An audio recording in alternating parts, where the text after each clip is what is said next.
দেখছেন সংবাদ সারাদিন, জহিতা রয়েছে আপনাদের সঙ্গে। মহার্ঘ ভাতা মৌলিক না হলেও সাংবিধানিক আইনি অধিকার সওয়াল রাজ্য সরকারি কর্মচারী এবং মামলাকারীদের, এবং সংগঠনের ডিএ দেওয়া বাধ্যতামূলক নয়। ১৩ রাজ্য কেন্দ্রীয় হারে ডিএ দেয় না। আজ ফের ডিএ মামলার শুনানি সুপ্রিম কোর্টে, এবং কি ঠিক নির্দেশ দেওয়া হয় সেদিকে নজর রয়েছে সকলের। মহার্ঘ ভাতা মৌলিক না হলেও সাংবিধানিক আইনি অধিকার সওয়াল রাজ্য সরকারি কর্মচারী মামলাকারীদের সংগঠনের, এবং ডিএ দেওয়া বাধ্যতামূলক নয়। ১৩ রাজ্য কেন্দ্রীয় হারে ডিএ দেয় না। আজ ফের ডিএ মামলার শুনানি সুপ্রিম কোর্টে, এবং সেদিকেই নজর রয়েছে সকলের। সুপ্রিম কোর্টের তরফ থেকে ঠিক কী নির্দেশ দেওয়া হয়। আজ ফের ডিএ মামলার শুনানি রয়েছে সুপ্রিম কোর্টে। আপনাদের জানিয়ে রাখবো যে মহার্ঘ ভাতা মৌলিক না হলেও সাংবিধানিক আইনি অধিকার, এমনটাই বলা হয়েছে মামলাকারীদের তরফ থেকে। রাজ্য সরকারি কর্মচারী মামলাকারীদের সংগঠনের তরফ থেকে কিন্তু এমনটাই সওয়াল করা হয়েছে।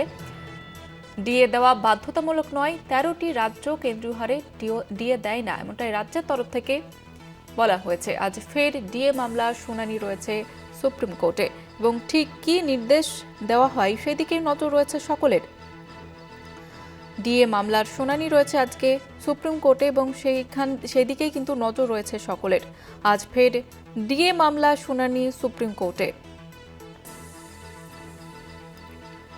পাশাপাশি আপনাদের জানিয়ে রাখবো, ডিএ দেওয়া বাধ্যতামূলক নয়, ১৩টি রাজ্যেও কেন্দ্রীয় হারে ডিএ দেয় না, রাজ্যের তরফ থেকে এমনটাই বলা হয়েছে।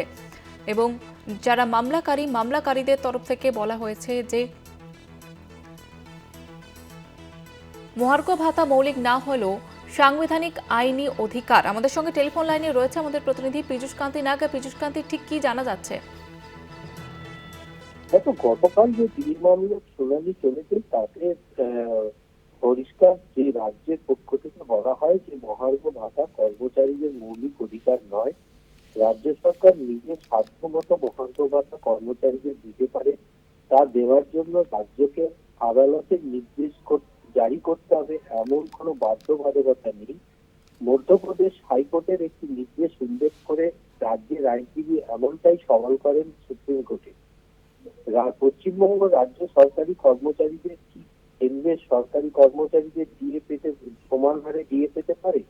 এর উত্তরে রাজ্যের যুক্তি ছিল যে এ ব্যাপারে বলা সুস্পষ্ট কোনো রুলস নেই। রাজ্য সম্পূর্ণ বিবেচ্য বিষয়। রাজ্যের কোষাগারে যে অর্থ রয়েছে তার উপরেই নির্ভর করবে ডিএ, এবং ডিএ একেবারে দেওয়া হয়নি তা নয়। রাজ্যের পক্ষ থেকে দাবি করা হয় পঞ্চম পে কমিশনের সুপারিশ অনুযায়ী ইতিমধ্যে রাজ্য সরকার ডিএ রাজ্য সরকারি কর্মচারীদের ১/৪/২০০৮ থেকে ৩১শে মার্চ ২০১৯ পর্যন্ত সমস্ত ডিএ দিয়ে দিয়েছে পঞ্চম বেতন কমিশনের সুপারিশ অনুযায়ী। যদিও বিচারপতি প্রশান্ত মিশ্রা প্রশ্ন তুলেছিলেন যে এআইসিপিআই অনুযায়ী ছাড়া ডিএ দেওয়া হয়েছে কিনা, তাতে রাজ্যের আইনজীবী বলেন যে রাজ্য সরকার যেভাবে বিজ্ঞপ্তি জারি করেছে সেই অনুযায়ী দিয়ে দেওয়া হয়েছে। সেই বিজ্ঞপ্তিগুলি আদালতের সামনে তুলে ধরা হয়। যদিও কর্মচারী পক্ষের আইনজীবী পরিষ্কার জানান যে কর্মচারী ইউনিয়নের পক্ষে যে ডিএ সবসময় কনজিউমার প্রাইস ইন্ডেক্সের উপরে নির্ভর করে, কেন্দ্র সেই অনুযায়ী বছরে দুবার দিয়ে দেয়। এরপরেই বিচারপতি সঞ্জয় কাওয়াল রাজ্যের আইনজীবীর কাছে প্রশ্ন রাখেন যে কেন রাজ্য সরকার ডিএ দিচ্ছে না, এবং ডিএ তারা কারণ এরা তো রাজ্যেরই কর্মচারী, রাজ্যকে পরিষেবা দিচ্ছে, যতটা পারেন ডিএ দিয়ে। যদিও কপিল সিব্বল বলেন যে ইতিমধ্যে যে ট্রাইব্যুনাল এবং কলকাতা হাইকোর্ট এবং রাজ্যের যে ডিএ দিয়েছে সেটা যে নির্দেশিকা জারি করেছে তাতে কত পরিমাণ ডিএ দিতে হবে তা কিন্তু উল্লেখ নেই।